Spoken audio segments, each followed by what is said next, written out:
Hello everybody and welcome back for some weekly VR news. As always, I am Mateo311 and this is your channel for everything VR related. Now it looks like May is continuing to be an incredible month for VR gamers, as we have another week of solid game releases. Some absolutely fantastic PCVR titles have returned to the Meta Store. There's plenty of new game updates like Into the Radius 2 coming to the Meta Quest this month, and the absolutely fantastic mixed reality fighter Guardian of Realms going free to play. And last but not least, it looks like Meta is doing some truly interesting things with AI that we have to talk about. Now there are of course links and timestamps if you want to skip ahead, but let's just start things off like normal with the check-in. So I just got back from Pax East and it was an absolute blast.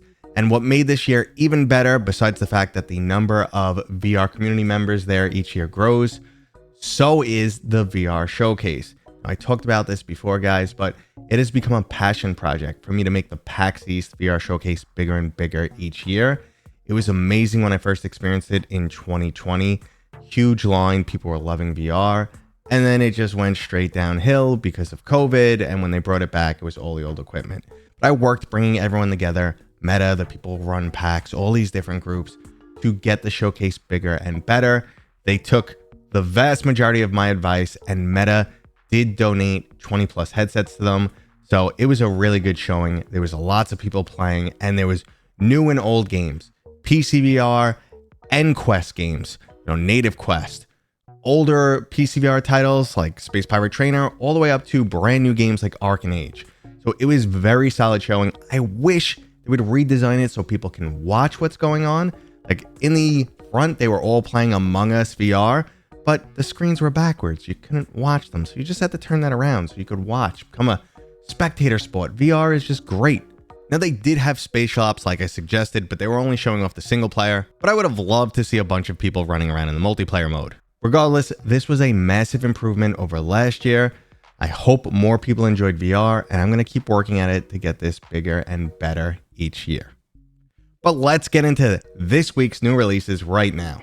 First up, you can now get your very own mixed reality pet with Hello Dot. This comes from the same studio that gave us Pokemon Go, and this adorable free-to-play experience is designed to showcase the power of mixed reality. You could reach down, pick up and play with Dot, point around the room to tell him where to go, and just engage in a bunch of playful activities together. Overall, it's a great glimpse into the future of this technology, and I recommend you give it a try, especially since it's free. But if you're itching for much more of a game, especially one with a horror theme, we're also getting Tunnels VR this week. This is a claustrophobic-inducing run for your life, as you'll find yourself navigating through underground tunnels, which of course are infested by some type of creature. Now, I actually just played a demo of this at PAX East, and I was absolutely impressed. When you find yourself in small spaces, you actually have to crawl to speed up, and you also need to utilize the spatial audio to make sure you don't get ambushed by the creature. Now, overall, the gameplay seems like a walking sim where you're constantly being chased, but the environments and most importantly that creature just look really awesome. So I'm definitely excited for this one, even though I'm not the biggest horror fan. Now the developers also released a multiplayer free-to-play version of this game, so if you want to get a little taste of this, go check that out. Now last up, we have two more games that are listed as coming soon, and I was originally expecting them to drop this week, but there's no official release date as of just yet. The first one is a monster hunting co-op shooter, A Long Survive. Now it's actually been quite some time since we got a solid co-op shooter in VR, and I'm all for jumping into a new one. Now it also looks like the full release of this game isn't coming until next year, so at the moment I'm expecting an early access release. Now besides that, there's not much overall information on this title, so I just promise to keep you guys updated whenever I hear more. And last up on this week's new releases is Everdream Valley. Now this is a port of the 2023 flat screen title, but now you'll get to build up and manage your own farm while utilizing full VR mechanics. You get to chop down trees, plant some crops, and even pet your animals. So if you enjoy anything like Garden of the Seas or maybe even Stardew Valley, this should definitely be a game for you to check out. And now let's move into new game updates where things are truly starting to heat up. First up, if you never got around to trying some of the absolutely fantastic titles from Insomniac Games, well, I'm happy to report they are once again available on the Meta Store. Now this includes The Edge of Nowhere, Stormland, The Unspoken, and Feral Rights. Now these are some classic VR bangers that for whatever reason constantly get kicked off the store and then after a little time come right back. I heard it has something to do with licensing, but I've never really looked into it, and I'm just glad that they're available once again. Now even better than that, we just got the release date announcement for Into the Radius 2 on the Meta Quest. Now for those unfamiliar with this title, it is a first-person survival game set in a super creepy dystopian world that can be brutally unforgiving at times. The The game truly leans into realistic VR mechanics and some fantastic environmental storytelling. Now, the sequel is also adding co-op, which should do a good job of cutting down the overall fear factor for the scaredy cats out there who can't currently play the original game. Now, just a quick reminder, this is not the full release of the game. The title is still in early access, and we'll still have to wait quite some time for the full release. But that's not the case with our next game, Zombie Army VR, which is releasing on May 22nd, and the developers just gave us a brand new trailer. The VR version of this game is a spin-off of the flat screen titles, similar to Sniper Elite VR. If you've never experienced these titles, it's a co-op zombie shooter set during World War II, and it also utilizes that same badass Sniper Elite X-ray kill cam. I'm definitely not expecting a ton of depth from this game, but I do feel like it'll be an absolute blast mowing down some Nazi zombies with a few of my buddies. But if you prefer brawlers over shooters, the mixed reality experience Guardian of Realms just went free to play. This is from Sin Studio, the same team that gave us Swordsman VR, and after months of adding new sandbox style content to this application, they've now made it freely available to everyone on the Meta Store. And last up in gaming updates, we have a little bit of bad news. We were supposed to be getting Slender VR this week, but it's been delayed once again. Now, I'm always in favor of a delayed game over a buggy release, and the Slender Man series is absolutely iconic, so I want to make sure the VR gamers get the best possible experience. Now, if you're not familiar with this game, it released on flat screen over 10 years ago, basically became a cult classic, and it's another one of those horror titles where there's an extra creepy monster chasing you wherever you go. Now, I'm pretty pumped for this release, and if this is something you guys want to see me stream live, please let me know down in the comments.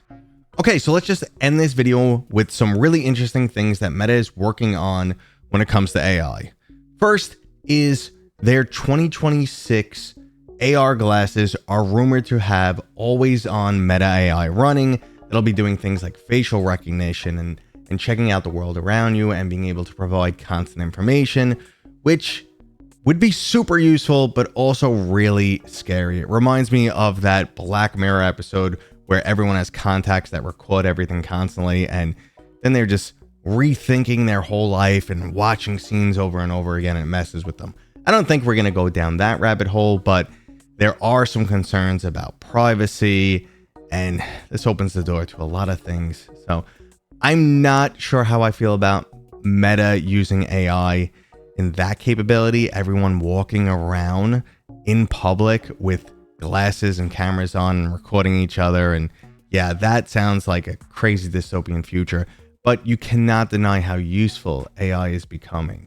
I know some people hate it, and the final topic is Meta working on more generative AI content. So Horizon Worlds, their level developer, they're upgrading the AI system now that they have that you can use text prompts, and it will create 3D objects. So you'd be able to do something like type up a brief description, create a dungeon populated with skeletons and chains hanging from the wall, and put a slime monster in it, and it would be able to do that. Now, previously, like all generative AI, what it would make was absolute crap. You would look at it, it didn't look right, it would trigger the uncanny valley, or proportions were wrong, there's really weird artifacts. We saw this in images and videos for years, but it's getting better and better and better. Now, I know there's a huge stigma or taboo about using AI in the industry. I've used some AI in some of my thumbnails. Some people don't care. Some people can't tell. Some people just lose their shit. I think there's definitely a place for it. I think it's very useful. I think in the future, it's going to get harder and harder to distinguish what is AI and what isn't. We're seeing that very rapidly happen. And I think the ability to create these worlds is fantastic. I'm not anti-AI, and I know some people probably get pissy about that, but we still need to give it the human touch. It can do the broad strokes. I don't think it's really ever going to do the really fine details, like the high quality storytelling we get from some people, or the direction that we get from people who are just so committed and want everything to be pristine and perfect. So I'm really excited to see AI used more in certain fields. Like, I love the mods that introduce the chatbot into NPCs in games like Fallout and Skyrim. Like, that's amazing. That's something absolutely fantastic. But we just got to make sure we don't lose the human touch.